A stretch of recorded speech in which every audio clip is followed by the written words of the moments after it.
Okay, so what I wanted to do is first welcome everybody to today's Conviron Scholars Workshop. This is our first one with our panelists. And today we'll be talking about non-traditional career paths for plant scientists.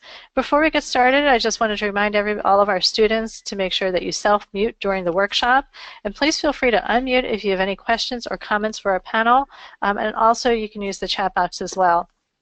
And we have a great panel joining us today. As you can see, our panelists all started their careers as plant scientists and followed various paths to their current careers. So we're going to start here in reverse alphabetical order. I'm going to introduce everybody, and then we'll start with some more detailed introductions. And we have Jason Williams, who's currently the Assistant Director, External Collaborations at the DNA Learning Center at Cold Spring Harbor Laboratory. We also have Leonore Reiser, Scientific Curator at Phoenix Bioinformatics Corporation. On the phone, we have Dominik Klauser, who's the Program Officer, Research and Development at the Syngenta Foundation. And we have Stuart King, who is currently the Associate Features Editor at eLife. So, Jason, why don't we start with you? And why don't you everybody take a couple minutes to tell us about where you're currently working, maybe how you got there, and what you currently do. Wow, okay, so I get to go first, so let's hope I don't mess this up. So yes, as Mary just mentioned, I'm at Cold Spring Harbor Laboratory, New York. I've been here a little bit over 12 years. It'll be 13, I think, in November. You don't get even a lunch until 15, so I'm waiting for that. I started in the plant science group here, working in Arabidopsis and embryogenesis, looking at various things in developmental plant biology in that sense. But my background is in genetics and molecular biology, so anything would have done. My advisor left, my PI left, and went to Georgia, which I was not going to. I'm from Long Island. Nothing against Georgia, but I kind of liked where I was. So I actually worked for a little while, also still at Cold Spring Harbor in a newly started cancer group. As I think everyone on this call knows, and we are being recorded, but it's okay. I can be on record as saying that plant science and plant scientists are way cooler than most of the other groups of biologists that I know. The cancer group is a little bit more tense, let's say it that way. So I did always have an interest in education and teaching, and so there was a position at the Learning Center, which has been part of Cold Spring Harbor since the 1980s. We do lots of basic instructions in genetics and hands-on activities for students from middle school all the way through high school, and we also do a lot of faculty training, which is what I primarily do. So I've worked here for the last half of my tenure here at Cold Spring Harbor. And what do I work on, or what do I do? So primarily, I work on a cyber infrastructure project called Cybers. If you've been to the plant biology meetings, you've probably seen me at the booth or on the webinars or things like that. But essentially, it's providing bioinformatics tools and resources to researchers. So I'm very interested. When I was at Stony Brook, I used to work in phylogenetics and systematics, so there's always something computational to what I did. So we provide computational tools, and I'm very interested in helping faculty and also helping students introduce computation into their science and what they need to do to effectively be researchers, and we know that's a really important skill today. So mainly I support that project through training and teaching. I can travel a lot. This year is not so bad. Last year was more than 150,000 miles to all across the U.S., to China twice, to Australia twice, to South Africa, to different places. I'm going to Beijing in 2 weeks. Or less than that, I have to buy a ticket today. So I go around and I get to do all sorts of things. Some of that for cyber, some of that for the Learning Center work. But the mission really is helping people get the tools and the skills that they need to be more effective scientists and researchers. I also work with a group called Software Carpentry and Data Carpentry. I've been on their steering committee before, and I'm an instructor. I was just doing a online training a few minutes ago for the Department of Energy, and they had 10 national labs online, and we were teaching them how to teach computation effectively. So that's a big part of my work. It's really working with people, working with computation, and using the science background to be able to relate to people who are at the bench, which I still like doing. So that's me. I hope that wasn't too long.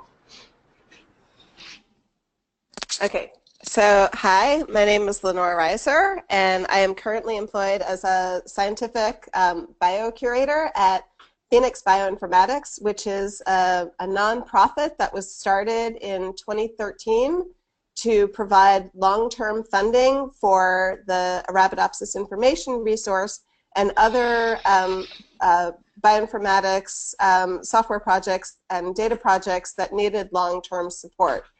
So this is actually my second go-around with TARE. I was one of the founding curators back in 1999 when the project was first started with funding from the National Science Foundation. And that was my first real job after my postdoc. So I did my graduate work at UC Berkeley with Bob Fisher, studying the thing that comes before the embryo. I studied developmental biology and molecular genetics of ovule development, and then I postdoced doing maize research with Sarah Hake. So I have sort of found my geographic location, and like Jason, I am happy where it is that I am, and so a lot of what has motivated me in my career path is geography. So after my graduate work and my postdoc, I spent about 6 years helping to build TARE, building the database, which was hugely exciting. I discovered that I actually really liked databases and even marginally liked SQL, which is structured query language. And then I actually took I took a path away from TARE for a while and into education and outreach, and I spent a number of years working first at an independent nonprofit in Berkeley called the Molecular Sciences Institute, running research training programs for undergraduates, graduate students, and postdocs. And then went to work at UC Berkeley for a program called the Biology Scholars Program, which was an undergraduate program aimed at helping to diversify the sciences. And then after that, I spent this weird little time working for the Thiel Foundation, giving grants to early stage startup companies, which was an interesting sort of a deviation. So this is sort of by way of saying I've done a lot of different kinds of things with my scientific training. And then a couple of years ago came back to working with TARE because I always loved the work. And I'm glad for all the different experiences that I've had. So now that I'm back at TARE, we work on making data accessible and organized, and create tools, including the TARE database, to help people navigate biology. And I do a lot of training as well, developing like web tutorials and going out to conferences and talking to people about what they would like to see and trying to figure out how we can make it happen. I'm done. Great, thanks. And Dominik? Yeah, good morning, everybody. I guess it's still morning where you are. It's evening where I am currently sitting. My name is Dominik Klauser. As already introduced, I'm a program officer at the Syngenta Foundation for Sustainable Agriculture. The Syngenta Foundation is the philanthropic arm of Syngenta, the multinational R&D-based crop protection and seeds company here in Switzerland. We also, as the foundation, we have our headquarters also in Switzerland. However, our projects are all devoted to smallholder farmers in developing countries. So the actual work is not done at headquarters, but in the respective countries we work in. That's also mirrored in the staff. We have roughly 10 staff here in Switzerland, and the rest, which is a bit more than 100, is located throughout the world. Why did Syngenta start to having such a foundation? That our start dates back more than 30 years ago, when basically smallholder farming wasn't the business model for the company. And they said that they still want to do something for small farmers in developing countries, and in that context they started the foundation to serve this so far unserved market. Nowadays, the company penetrates more and more the countries we work in, which makes it increasingly difficult for us to work and to most of all work independently of the company. I'm in the R&D team of the foundation, and my job description is mostly to identify technologies we consider suitable for smallholder farmers, and then to transfer them in the appropriate countries, or also to package them in an appropriate way that they can access and use it. We don't have if I say R&D, we don't have our own labs or our own field sites. We mostly work with partners such as the CGIAR or universities across the planet, including US university, European ones, but also universities in the country we work in.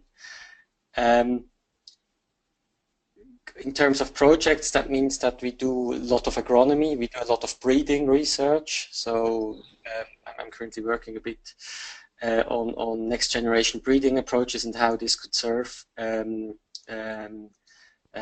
developing countries.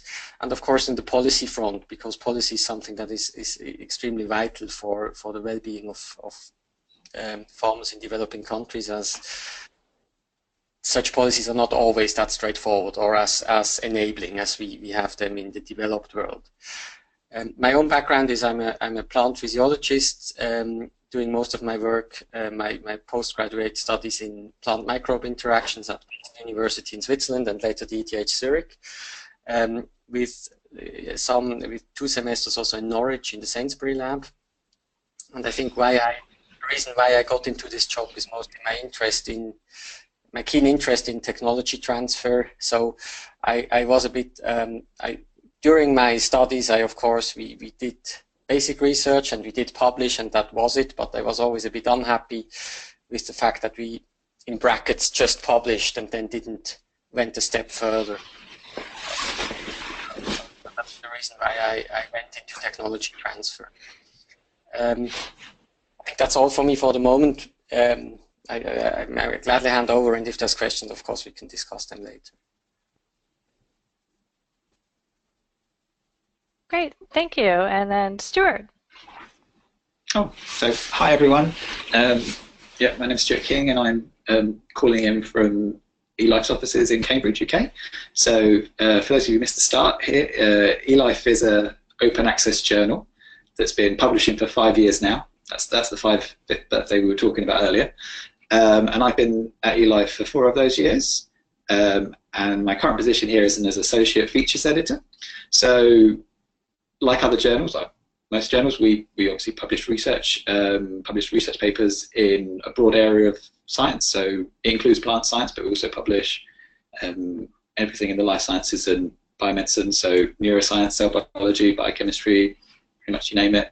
And my role at the journal is that I'm part of the team that writes and edits content that's sort of supplements that research. So we write for a broader audience than the researchers target their papers for. So we add some lay summaries, plain language summaries to some of the research articles, so that people from different fields or people outside of science, when they access the papers, which they can do because being open access, everything's free to read.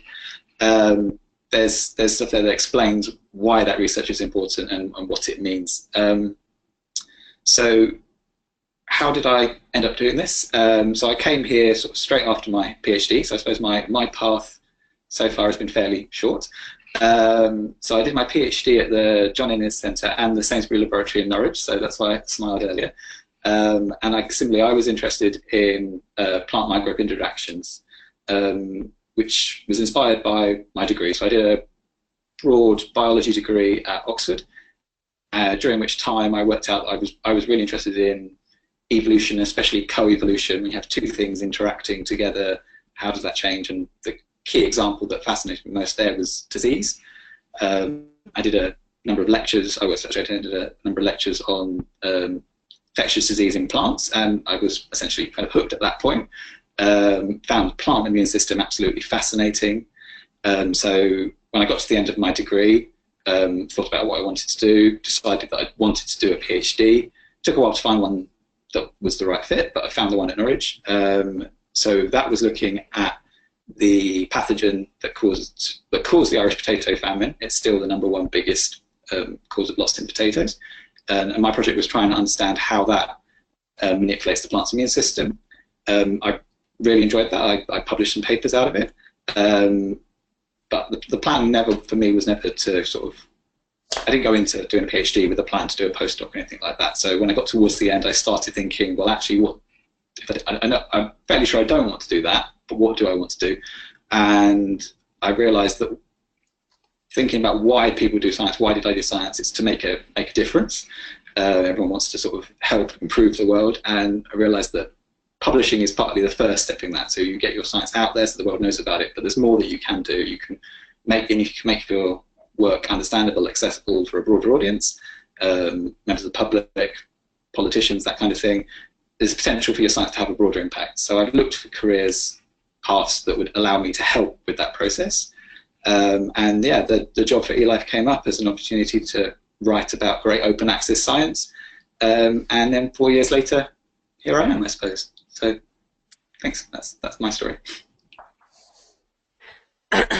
Well, that's super. This is Mary, and I've got a frog in my throat as well, so sorry about that. But that's really interesting hearing your 4 different stories, because I often talk to PhD students and undergraduates and postdocs who really do feel that there's sort of just big blank slate, that they have no clue what they might do if they didn't become a professor. So you've done different things. One thing that really struck me when I was listening to you talk is you all said something about kind of helping people, right? So you're all sort of helping people access science or interpret science or use science. Do you think that maybe that's a personality trait, that you were frustrated with, you know, oh, it's just too insular and small, or it just random, random chance? I can make a comment, so I think I was always, had some kind of ability for teaching, or always grew up understanding that a little bit. So I mean, that it certainly helps to have that.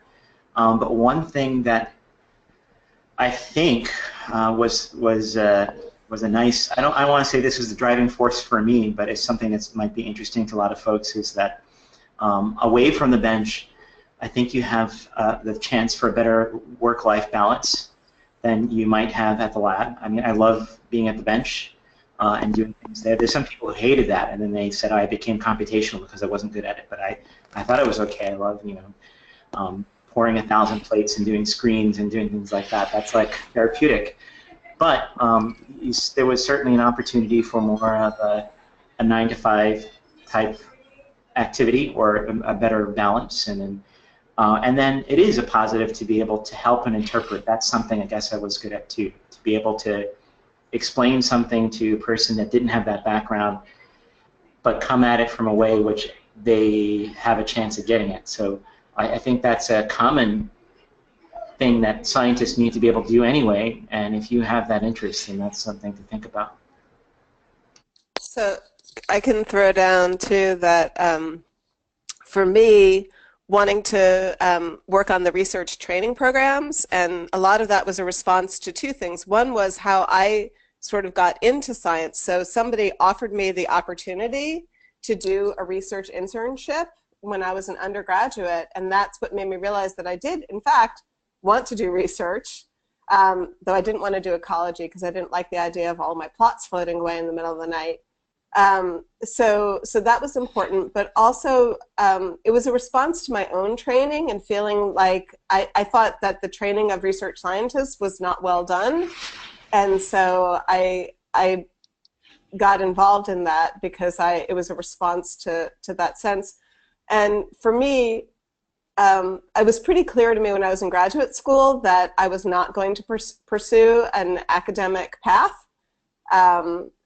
I found that lifestyle as represented by the majority of people around me, to be not something that I thought was consistent with who I was. It just didn't seem like a really good cultural fit, is one way of describing it.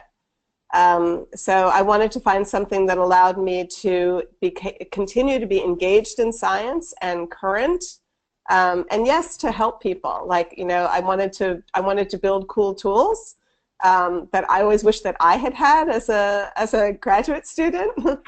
Most of my PhD was spent cloning a single gene, something that thankfully nobody ever has to do again. So. But, you know, yes, I think there is a personality trait of, at least for me, of wanting to do things externally to the world. But I think that's part of who we are as scientists, too. I think I agree with all the points that have been previously mentioned. I think on top of that, in my case, come my very clumsy hands. So I was just a bit tired of having disappointing research results during my experiments.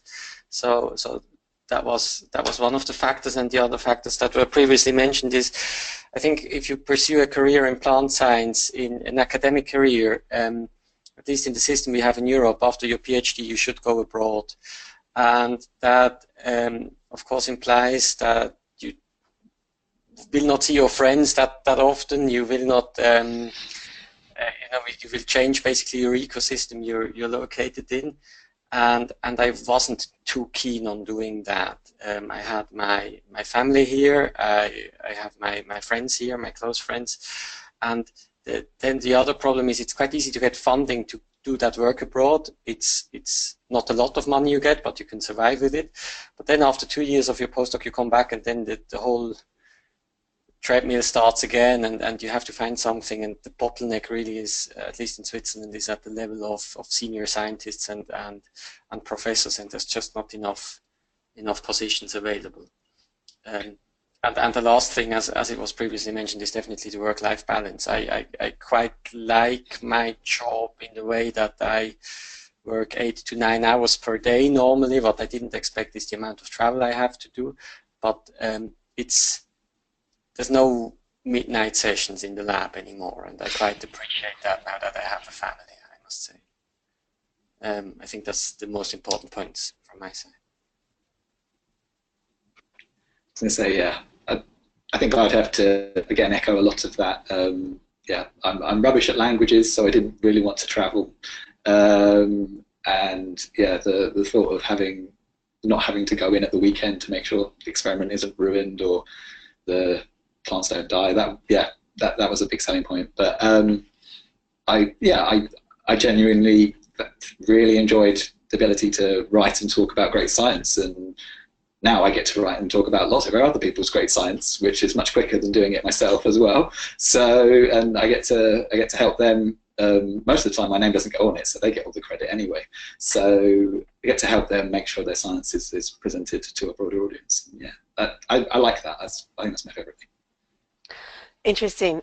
So I'll follow up on something that Dominik mentioned, which is about funding. And so one concern for scientists all the time is getting paid, right? So do you guys have soft money positions, meaning you depend on grant renewal? Do you have permanent contracts where you're going to keep your job essentially for life? Or what kind of uncertainty is there in your paycheck coming to you on a regular basis in your current roles?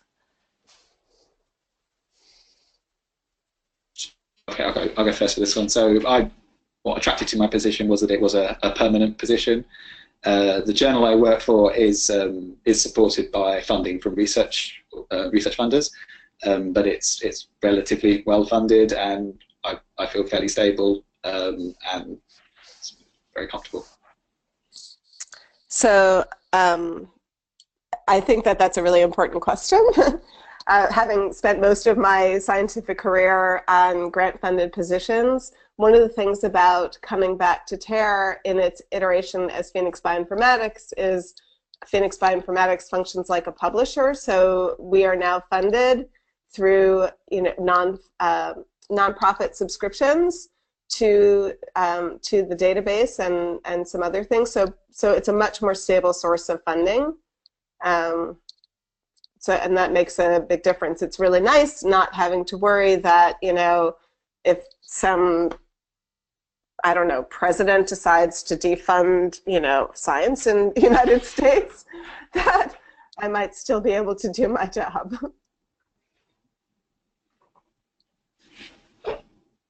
In my case, it's also a permanent position that I have, which of course made it very attractive.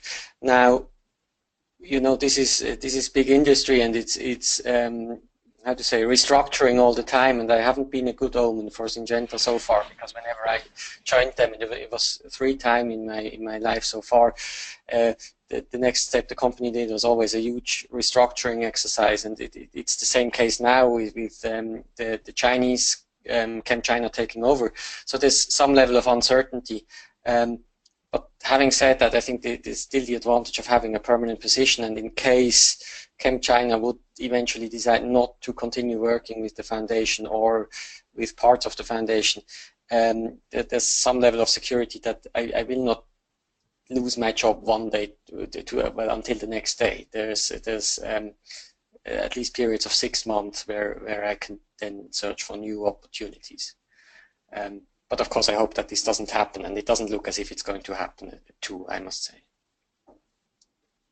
The way that the Learning Center works is that we're a unit within the lab, and we actually make money that offsets the cost of the programs we do. So it's kind of revenue neutral. So we don't depend on grants in that way. But I actually work on a program that's grant funded, and we do write grants. So we're constantly writing grants to make up our salaries. But if the grants went away, it would be tough for a little bit, but no one would lose their job, and we would continue on. But we've never, fortunately, been in a position that we've been too worried. So it's fairly stable. It just happens to be. It could easily not be that way, but it just happens to be. Okay, we've got a couple questions. Do you want to go first, Beverly? Yes, I can. Hi, everyone. My name is Beverly Aktuka. I'm from the University of Missouri, Columbia. I'm in my 4th year PhD candidate, and I just have a question specifically for Jason. I'm sorry that I came in late, so I must have missed your introduction, but reading from your biography and stuff, I just have a question of how you got into like Cold Spring Harbor in the teaching aspect, because I feel like I'm also from New York too, and I'm so interested that Cold Spring Harbor has this like biology education for training like faculty to improve the hands-on learning. So I just want to learn more about that aspect. Sure. So actually, we are finalizing the plans on a new learning center in Brooklyn. So if you're looking for a job, there might be one there too soon, and we also have one opening up in Regeneron, a little bit sort of Westchester area. So now is a good time to ask that question specifically. The Learning Center has been around since '88, and we started things like doing bacterial transformations, and we had a mobile van that went around to schools, and sort of brought biotechnology into the high school and middle school classroom. So we are very much about taking the latest biology and translating it into teaching materials. So whether it's microbiome, or now people are working on what would be a nice kit for CRISPR type stuff, we work very closely with the scientists at the lab to translate those research findings, whether it's just knowledge and we want the public to be better educated, or whether it's actually what we mostly do is to translate that into hands-on experiences. And in fact, all of the educational research and recommendations of the last decade talk about, particularly the undergraduate curriculum, the need for science to be taught with hands-on research, and in fact authentic research where students can have research as part of their biology training. And it's not unrealistic to think about a biology course in genomics where you would sequence a new genome as being the biology course versus, as Leonore mentioned, cloning a single gene and being very happy that you finally got the sequence. How I got here, it's a lot of everything. For me, things are pretty accidental. I didn't like say, oh, I need to, one day I have to be this. I just kept putting myself in a position that was something I wanted to do, and if something got me closer, then I would try to gravitate towards that. So I think that you have to constantly be looking for what you want to do, and constantly putting yourself in a position and with the people that that will bring you closer. I'm going to ramble, but I'll stop soon. I forget the name of the experiment, but there was an interesting social science experiment where a psychologist sent out a bunch of letters with no address, but the name of the person and their job, like a doctor from Boston named John Phillip or whatever. And he asked, if you don't know where he is, just send it to the person who you think might know. And most of those letters got there because everything is about networking and opening yourself up. Certainly the Scholars Program should provide some interesting opportunities, and we're now all part of your network on this call. But I hope that maybe answers your question. Cold Spring Harbor does have an education mission. It just so happened that I was at the lab and knew about it and talked to people here. So just keep moving towards something that's close, even if it's not the end point of where you'd like to be. And very often you'll meet those people who are ready to give you a chance. Thank you, Jason. That really answered my question. Thank you. Can I just reiterate too, like, the importance of networking? I think that every job but one I got directly through some network connection, and the one that I didn't get quite that way was through somebody forwarded me a job that they thought I'd be interested in. To people, let them know what you're interested in. You might find out that they know about something that you hadn't really even considered. Absolutely. I have a question from Elizabeth, but I just wanted to reiterate one point that I thought of, which is when Jason was talking about a hands-on genomics class and the importance of active learning, you might think that education is education, but people's models for what works in education are changing all the time. The same is true with publishing, right? When I started working at the ASPB, the main journal was the printed journal. We don't print anymore, right? And more, everything we're doing is online and designed for the online environment. So you may think based on an experience you had a few years ago, what these different sort of fields surrounding research are like, but they're changing just as quickly as research is. So, the more you can talk to people in these different fields and learn, how exciting and interesting and different it might be from your preconceptions, I think the more you'll be aware of the opportunities that are happening now. But let me go ahead and get Elizabeth's question, which I think is quite interesting, and we'd like to have you all answer this if possible. She says, what is the most important skill that you've developed in your role that would be irrelevant or less relevant in academia? Did you get that? So I'll go first because I read the question when it was in the chat box, so I've been thinking about it. So I suppose my job now involves a lot of communication, but if you think about it, science, you need to be able to communicate. You need to be able to get your papers out, write papers, give presentations. So it's a slight shift in balance, but those are very relevant. So I suppose the only thing that I've come up with, given the 5 minutes to think about it, is that I don't think I'd probably need to know as much neuroscience if I was still a plant biologist that I do now to be able to write about neuroscience papers. So it's the specific fields I now have to know a little bit of everything about. I suppose that would technically be irrelevant, I suppose. That's the best I can come up with. So I'll throw out one. Nonprofit management. Otherwise, almost everything that I feel like I've learned since leaving my postdoc is relevant, and some of it is stuff that I wish was part of undergraduate and graduate training. I created research training programs to try and provide a lot of the missing information about, management, right? Nobody ever really teaches you anything about managing and working with people and collaborating, across disciplines. It's supposed to sort of happen accidentally, right? So a lot of intentional work on that needs to happen. I think the entrepreneurship, like working in the startup environment, is something that's absolutely essential in academia. So yeah, I mean, other than I think maybe just like nonprofits, I can't think of anything that wouldn't be applicable or shouldn't be applied, and I wish it would be.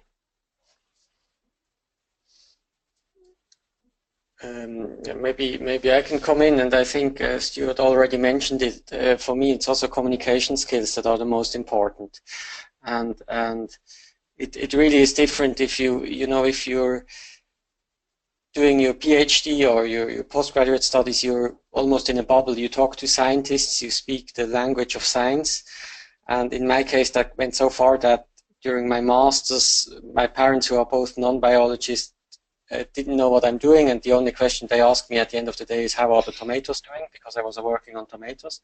And then during my PhD, they asked me, how is that plant we don't know its name doing? Because I worked on Arabidopsis. And that's how well I could explain the work I was doing. And I think that's something I really had to develop in my new job, is really communicating to people what I want from them, what I can provide them. And that also has, of course, a cross-cultural aspect, because there's different ways of communicating to each other in different countries. And I think that's sort of the important aspects I learned. This is a really tough question, because I think all of us feel that we've learned so many things that we would not have learned otherwise, and that are totally useful back in the academic environment, or that would have made us even more effective. The only one that I can sort of think offhand, well, actually, I know a lot about airports, and a lot about how to travel and how to pack a bag that will last me, a single backpack for 10 days in Africa somewhere. So if you need travel tips, people often ask me for things, and I can give you reviews of different things, and people have stopped me and said, where'd you get that? And I can talk about it. The one that came to mind for real was quite a bit. I've been trying to learn about educational psychology, and so just there is a lot of knowledge out there outside of, and I was on the phone this morning with a bunch of physicists, so you have to convince them too, outside of the hard sciences, there is a lot about how people learn and how people learn effectively that's totally, actually is not in the academic environment. So I'm not going to point fingers or go too deep, but I bet almost all of you have had some horrible teachers who were brilliant scientists but just couldn't teach for whatever reason or another, weren't effective. So I am definitely interested in bringing that back to academia, or sharing those types of things, because there's a lot that we know, and there's plenty of experts much deeper into this than I am. But there's lots of times where I have a counterintuitive result, and then someone from educational psychology says, no, that's absolutely correct. People will not learn if you take them to a 2-day workshop. They won't learn this, that, or that. They can learn some things, but other things you'll never get across. So those are things that help me be effective, but it's an area that's lacking in our general undergraduate education, so I'm trying to improve and share where I can, what I can. Yeah, I totally agree with you, Jason. It's a huge need to convince some of the greatest scientists in the world that maybe they're not very good educators. But it's not an easy task, that's for sure. I'm going to ask a question to Dominik. This is from Juniper. She says, I'm really interested in sustainable agriculture in developing countries. She worked in Nepal this summer with the CABI Plantwise program at plant clinics. They're creating websites and apps. Do you think these digital platforms are good for the farmer, or what is the best way to reach people? I wish I could answer that. It's something we can discuss internally, and I think it's a great use, because it's what we realize in developing countries is that extension services are very difficult, or very different to what we have in developed countries. So one extension officer probably covers thousands of farmers. So it's very difficult to reach farmers and to provide them with new know-how. And for that, I think that ICT platforms and, of course, the CABI Plantwise database are of great use. We also have to bear in mind that in most countries I work in, independently of how undeveloped they are, people have mobile phones. People nowadays even have smartphones, so they can have access to that information. Literacy might be sometimes a problem. But if you have picture-based or image-based tools, that greatly helps. So I think it's unless there is a lot of investment going into extension services in developing countries, which I find quite unlikely. I think the ICT tools are the future and will help pushing agriculture forward. So yeah, no, it's definitely a useful work, Juniper, that you do in Nepal to me. So Okay, we've got another question. This one's from Victoria, and she wants to follow up on the geographical flexibility issue that I think all of you, or most of you, raised. She says it sounds like location was a big consideration in following up on the opportunities for most of you. Is flexibility to relocation necessary, even in non-research careers? Or, in your experience, has it been easy enough to find science careers based on where you wanted to live? So can I throw down on that? So I mean, I live in the Bay Area, so there's a lot of opportunity, right? There's a lot of academic research institutions. There's a big startup culture. For me, actually, one of the things that's really nice about my current job is I can actually do it from anywhere. So, you know, most of what I do is on the computer, sometimes late at night. What I really appreciate about my position is that I can do third shift. I have an 8-year-old, so sometimes I need to be like out of the office during the day, but I can do my work, you know, online at night, and that's a huge thing. So I actually have much more geographic flexibility now because I work in space, as it were. You know, and I go into the office. I work from home 3 days a week. I go into the office 2 days a week, which is when we have meetings. But, you know, we can do a lot sort of remotely. So at least for me, being in the Bay Area, it's been really easy. And, you know, I can conceivably go and visit my family in New York, go visit Jason at Cold Spring Harbor, and be able to do my job. And that's a big plus.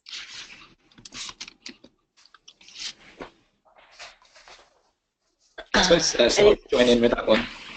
So for me, so publishing in the UK, there are sort of 3 main places you can work if you tend to work for a publisher: Cambridge, Oxford, and London. And I'm glad I've got Cambridge. Cambridge is a good place to live. I could happily live in Oxford. London would be harder. It's much more expensive and might involve me going back to live with my parents. But there is some flexibility, but if you work for a publisher that requires you to go to the office, there's less so. Mine's fairly flexible. We can work from home, but I live 15 minutes away on a bike, so I don't work from home that often. It doesn't need to. But yeah, it is a consideration, but it's less international travel for me. It's what I didn't want to move abroad.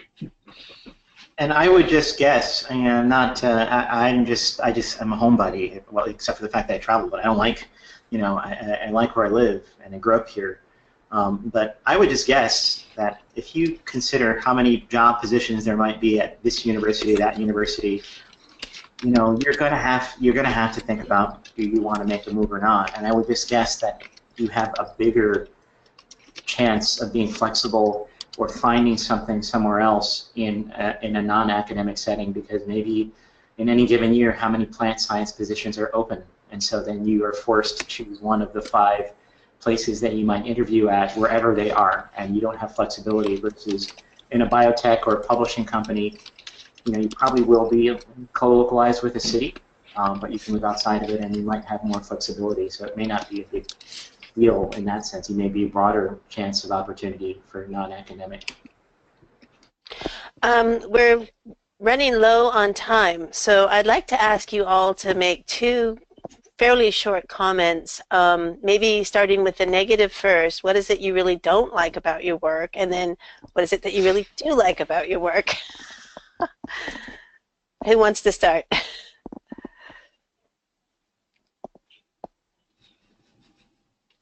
I'll start because there really isn't anything I don't like about it. And we are being recorded, of course, right? I would say that I have a great deal of flexibility and freedom. Very few of my days are, you know, sort of routine. there's projects and things I might be working on for a stretch, but it can always sort of be pretty flexible. And I think that's the same type of flexibility that you enjoy in science, where you can just follow up on different questions. I don't think that there are of course negatives, but I don't think that any of those negatives would be something that you wouldn't find anywhere else. You have sometimes to deal with challenging personalities. Sometimes the workload could be higher than you might like, but those are not unique to my position. So I can't think of any strong things that are unique to my position that I would say are big negatives. So I can go. So for me, so a lot of the positives that Jason mentioned in terms of like, it's always interesting. There's always the opportunity to learn something new. I feel connected, you know, as a scientist. I get to read a lot of different kinds of science. I mean, it's very intellectually stimulating and engaging. I have amazing coworkers. That is a huge plus. It's a great group of people. For me, the downside is that we have more things that we would like to do than we can necessarily always get to. So, you know, it's not like, you know, if I was the head of a lab and I'd be like, hey, let's do this, you know, you don't always get to do everything that you want to do, or necessarily in the time frame that you would want to do it, or there aren't always the resources to be able to do it. That's just a fact. But I love my job, and I love the people I work with. They are the best. Okay, I guess it's me, and I also would like to start with the positives, because it's the same here. I really like my job. I love what I'm doing, and I'm actually looking forward, at least most of the days in the morning, to go to the office. So, and I think that's something people should always strive for. If you have to have a good job and a good team you're working with, that helps you a lot, especially now in the cold winter mornings that are approaching. And what do I like about it? I think the thing I might like most is diversity of topics, of projects that we work on, topics we cover, partners we work with, you know, be it academia, be it commercial, be it non-profit. They all have different mindsets, different cultures, and I think, talking of culture, the last thing is you know, the international context of the work I do. So you work with people from a diversity of backgrounds, of countries, and I think that is really helping, and also has helped opening my eyes a bit. Negative points are a bit difficult, and they might be. I think one of it is the industry of aid is sometimes a bit opportunistic in terms of, you know, there's calls for proposals if big donor organizations provide grants, and you always have to, you know, describe something that fits into these calls, or in the context of these calls, and that's not always what I would think is the most sensible action there could be. But of course you have to follow the money, although we as the Syngenta Foundation normally don't do that because we have our own funding, but our partners have to do that. And the other thing is, and I think that's really the scientist in me that talks, is I like quantitative, you know, things that can be quantitatively measured, that you can, you know, average, or you have a number at the end of the day. And performance indicators of the work we have is sometimes difficult to benchmark, is difficult to measure, and that this ends up that everybody's always claiming success. And I think the whole industry could be more critical about what is done. Interesting. That's a point from me. Stuart? I think, so the positives, I'm going to echo a lot of other people. I love the people I work with. I love coming in and feeling like I'm making a difference. As an editor, it's a great feeling when you have a piece that you're trying to explain something and everything all slots together, and you have this story that makes sense, that just clicks. I suppose the potentially negative things are, so as an editor, I'm often editing someone else's work, and sometimes I might have edited in a way they didn't like, and obviously that's part of the process, back and forth. Occasionally they really don't like what I do, and I've had to sort of thicken my skin a little bit to deal with some of the criticisms I've got back. But it's all part of the job, and it makes it interesting. Excellent. Melanie says I have enough time to ask you all for your very brief advice for students before we wrap up. So in a few words, given that we have some undergraduates, some early graduate students, even some graduate students getting ready to finish up, you know, what kind of advice from your experiences, what do you think would be useful for them to bear in mind? I can say something. Number one, you have to have computational skills in biology. So if you're not learning how to code, if you're not thinking about that, I wouldn't say that you should just, learn how to code, because if you don't have a problem that you're working on or research that you're applying it to, you won't learn it. But do consider that that's something that bioinformatics is absolutely critical for every biology student and graduate, to analyze data or think about data science. So wherever that falls on your map, think about it. Number two, hopefully you are really quick at deciding when to trust yourself. It's really important to know when it's not the experiment. When it's not you, it's the experiment or something else. So have a little bit of confidence in yourself. Those would be my two things. And third, enjoy it when your PI fails, because everybody's human. So like, just appreciate that you're doing something that's tough, and it's not always going to be easy. So you know, try to find the best in even something that's not going well at the moment.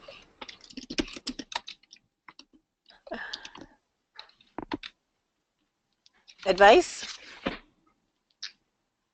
Shall I go next? Sure. Yeah, so I'd say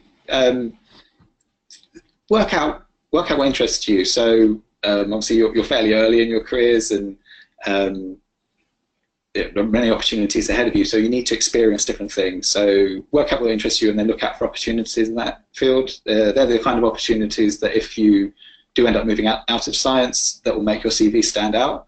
So that might be getting experience writing for different audiences, it might be public engagement type things, anything like that. Just, you don't have to do too much, don't overdo it, but just be looking out for opportunities, I think. Leonore? Yeah, so yes, Jason, yes, computation is important. Learn how to write. Active voice, not passive voice. Writing is the skill that you will need in everything that you do going forward. But what's really, I think, important is to try and be fearless and to not be dissuaded, to not be discouraged by people. Find yourself really good mentors and stay connected to them. Find people that you respect, whose opinions you value, whether they're, you know, people, you know, faculty or postdocs or, you know, your peers, but, you know, keep a strong network to support you and put yourself out there and seek opportunities. Try things out and, you know, don't be afraid to fail.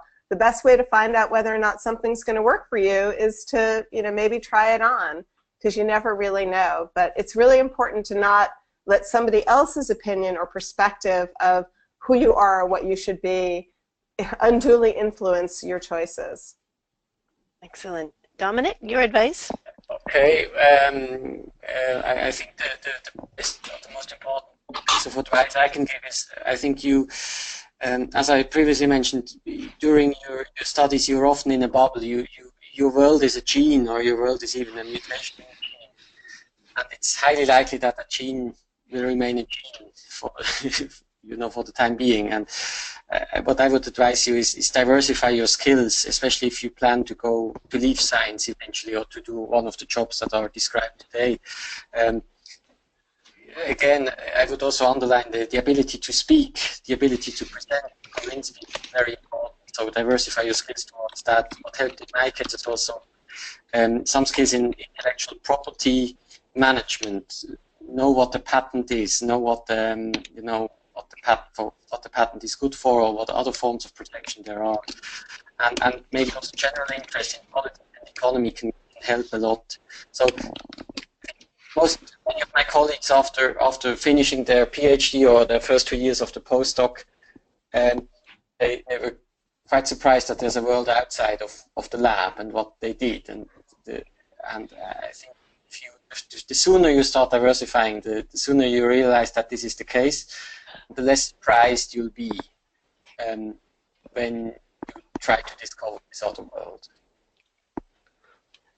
That's brilliant. Well, I would love to go for another hour, but we have a hard stop apparently, so I'll have Melanie wrap us up. But again, thanks everybody. I know the students were really engaged. I know I was really engaged.